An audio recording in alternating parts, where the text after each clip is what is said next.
Well, good evening, everyone. Welcome to Overview and Scrutiny. Have we got any apologies for absence, please? Just got one from Councillor Cornell. Right, yeah, I saw that as well. Sorry, can I? Chairman, also Councillor Stannard. Thank you, Brian.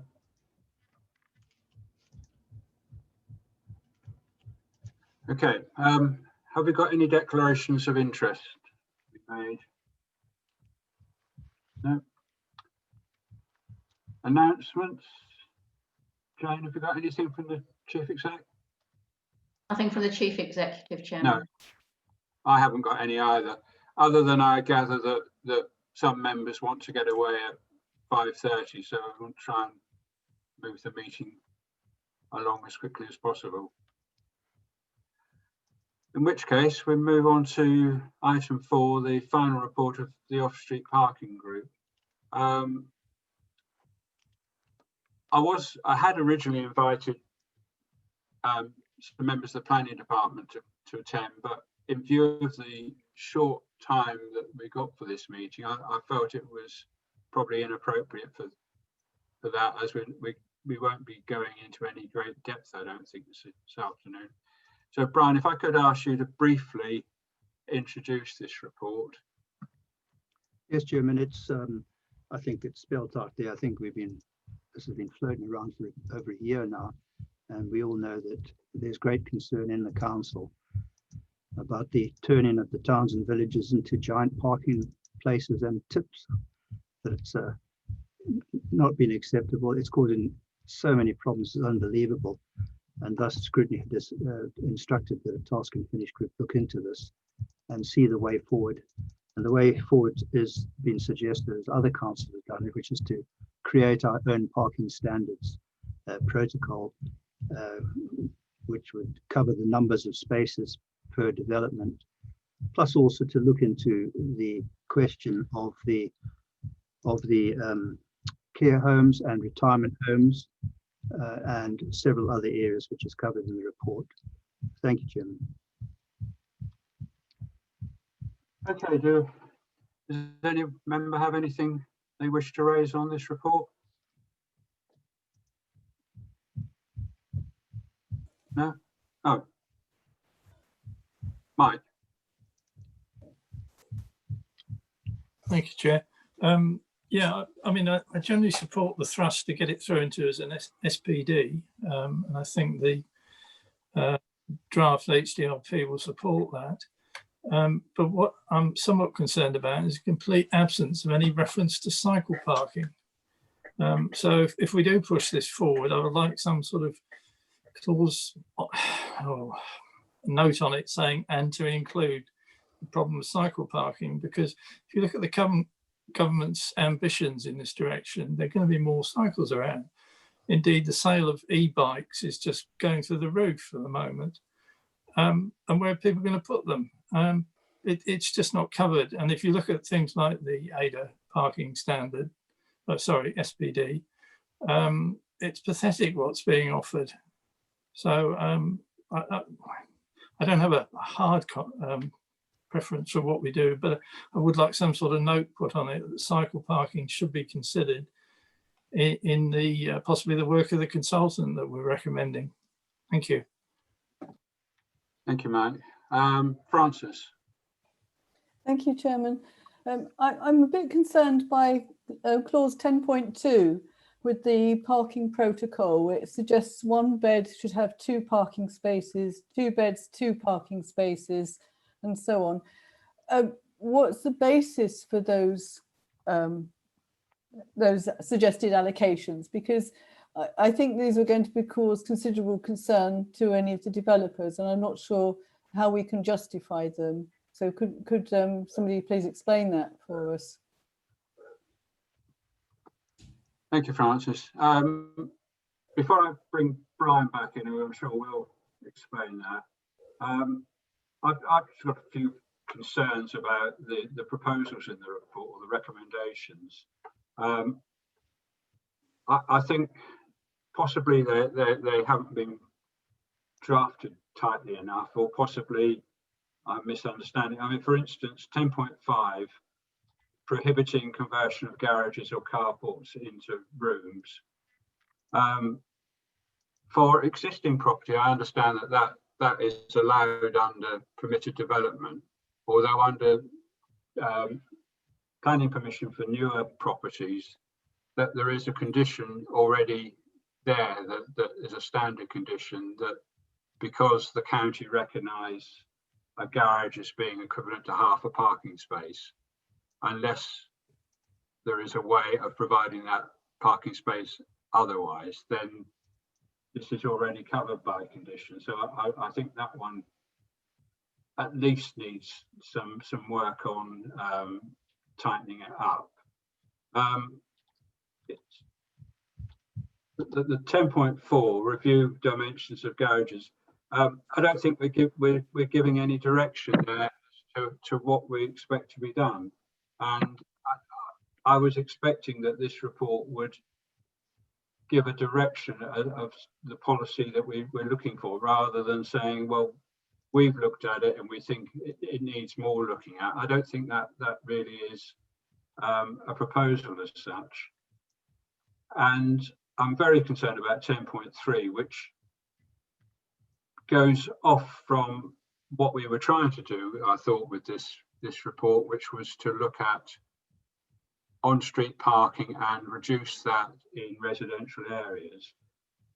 To look at business sites, well, the county have got a huge, great protocol on parking for all sorts of different business sites.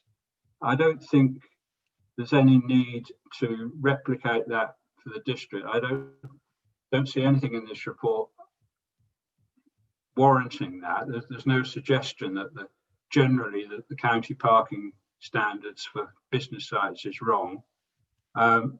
Yes, retirement homes, care homes need some looking at, but only when those sites are in an area where they're causing overflow onto on-street parking. A lot of care homes and retirement homes are tucked away in rural locations with quite adequate parking as it is. And then restaurants and takeaways, again, I think that's covered by the county standard. So I have a lot of concerns about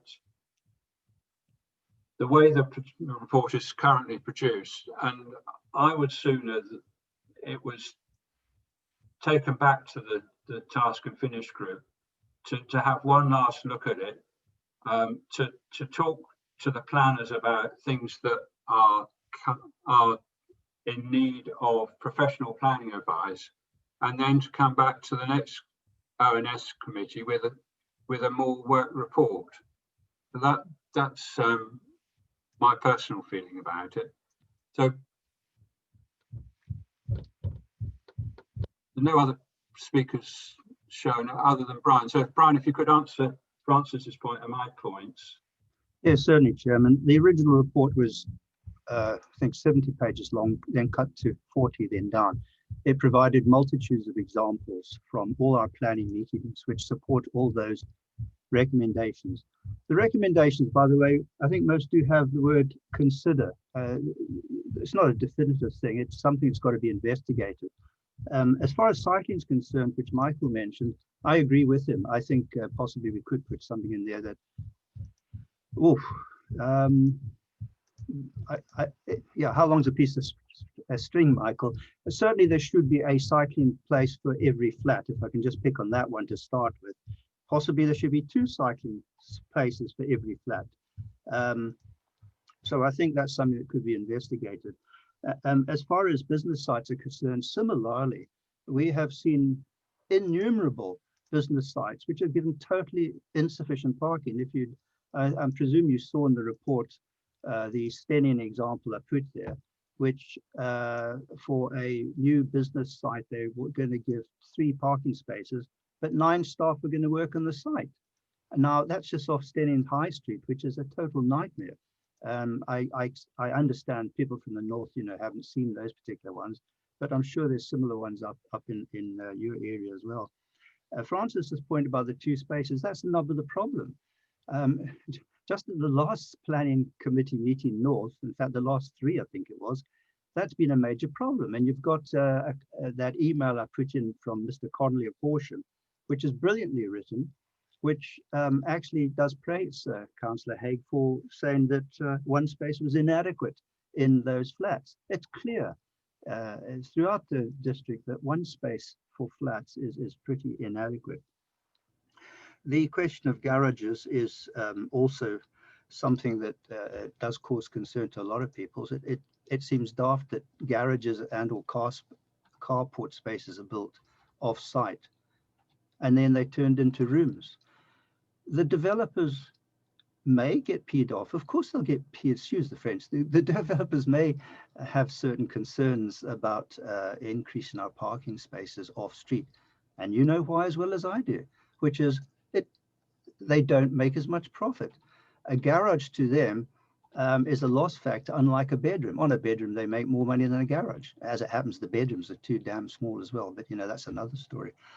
So the whole objective here was to highlight something that really most councillors are very concerned about. It's come up time after time after time in planning north and south.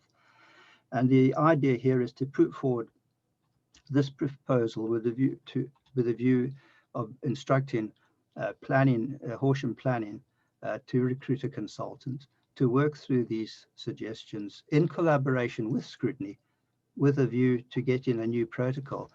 And the fact is, this goes back 15 years. As a council, we have totally failed to look after our towns and villages from the point of view of quality of life. We just turn them into, as I say, giant car parks. So I believe we should probably, looking at the time, I hereby propose that we now vote to accept this report in order that a whole lot of us can get to the 5:30 meeting, which is a very important meeting. And if there's somebody who's prepared to second this, we possibly can go to the vote. Okay, Tim, are you seconding? Yeah, I'm seconding that, Chair. Parking has been or parking provision has been a major issue all the time that I've been on this council and in Planning South. And even when we're dealing with projects like the Novartis site here, that was quite clear there that parking hadn't been really considered. And the developers were and the developers listened to what we were saying and said that they would change their parking strategy. Off-street parking really is a major issue in small towns like Stenning, and I guess even in Horsham there are issues with off-street parking, or on-street parking, I should say. So no, this has been given a lot of thought, and frankly, the parking spaces per bed, if you like, that we've come up with are really just following on some of the decisions that have been made within planning over the last six years that I've been involved. And I think this is a very important part of planning provision for the future. So I would support this wholeheartedly. Thank you, Chair. Okay. Can I raise a point of order? I'm not sure if this is the right way to do this, but I didn't have a satisfactory answer to my question. I do feel that what's been asked of us is to recommend the protocol to council, and I don't think that it's an adequate protocol in that at this stage the planning officers have not inspected this and checked if it is workable. At Development Control North the other day, we had an application for flats, and on this basis we'd have needed 40 parking spaces, which means that development would not be viable, and we need to be able to defend that to the developers. So it really does need input from planners before this goes anywhere near council. Thank you. Chairman, if I may interrupt, there is a motion on the floor. Yes. Dealt with. And may I just mention to Francis, the officers did have some involvement. We spoke to, if you read in the report, we spoke to all the high-level highways parties. So it was done quite extensively. Yes, of course, there'll be a lot of fine-tuning, and the officers, of course, will be involved in it. But we don't, Scrutiny scrutinizes the cabinet and the officers. Officers don't scrutinize scrutiny. So, and anyways, the motion on the table has to go. The motion's there, Brian. I'm disappointed that you're not prepared to take the report back for further work.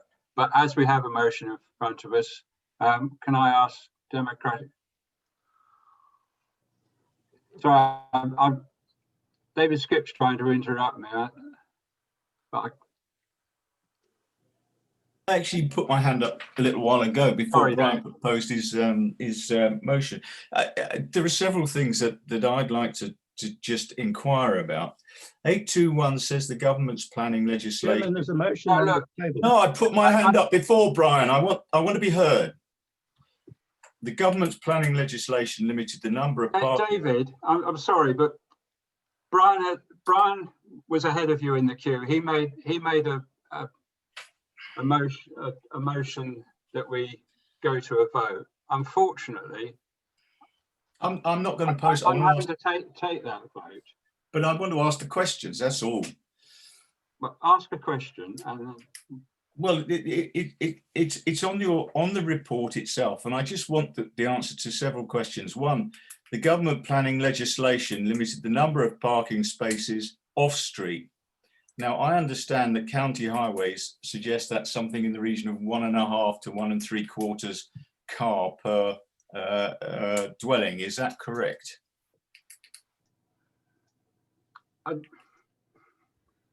I don't think there's anyone here that can answer that, David. And I think as we've got a procedural motion in front of us, I think we have to take that. I'm sorry. I mean, I'm frustrated by that, and I'm sure council as a whole will be frustrated when they get this report in front of them, because I don't think it is adequate for what is intended. But there we go. So can I ask Democratic Services to take a roll call vote?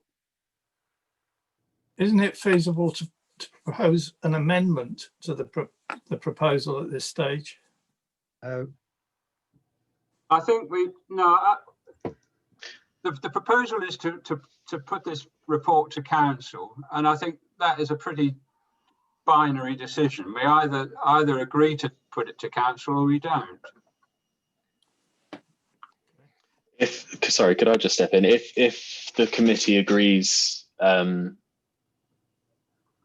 if the committee votes against this motion to bring the recommendations to council, at that point you can propose, you'll be able to propose a different motion that we'll be able to vote on regarding this report. But Chairman, if you'd like me to take the vote on the recommendation that stands, I can do that now for you if you'd like. If you can, Joe, thank you. Thank you. So Councillor Allen. Against. Councillor Bevis. Against. Councillor Cornell. Sorry, he's absent. Councillor Croker. Against. Councillor Donnelly. For. Councillor Greening. For. Councillor Haigh. Against. Councillor Jupp. For. Councillor Lloyd. For. Councillor Knoll. For. Councillor Potts. For.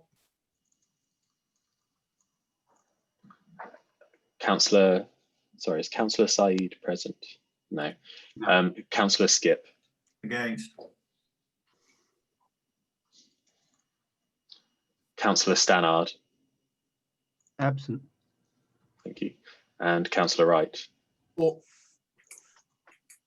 Thank you. That is 7 for and 5 against. So the recommendations as printed in the report are carried. Okay, so that will go to council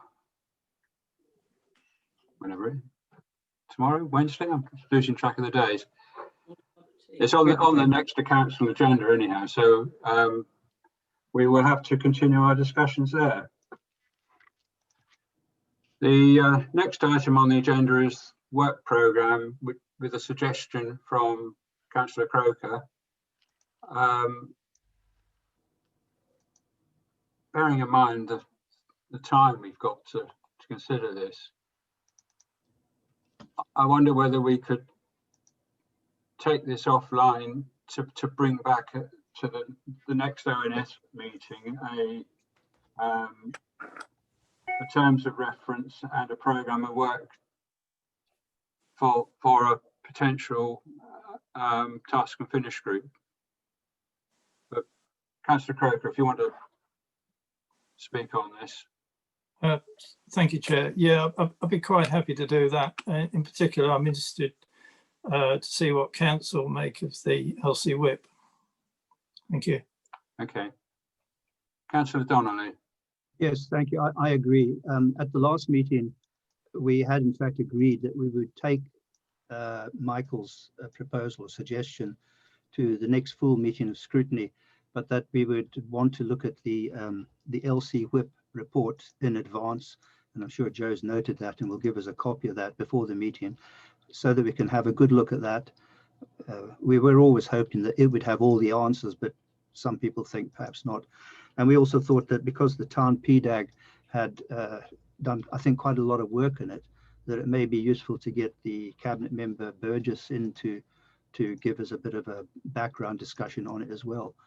So I agree with Councillor Croker that we carry this forward to the next full meeting, but with all the documentation that we've called for so that we can have a full discussion in this matter. Thank you, Chairman. Thank you, Dan. Councillor Croker, are you happy with that as a way forward? Yeah, fine. Okay, right. There's no urgent business for the meeting. Some of you now got 7 minutes to get to your next meeting. Thank you for your... Thanks, Tony. Thank you, Chair. Yeah, thank you, Chair, for getting it through so quickly. Okay. Thank you. Thanks.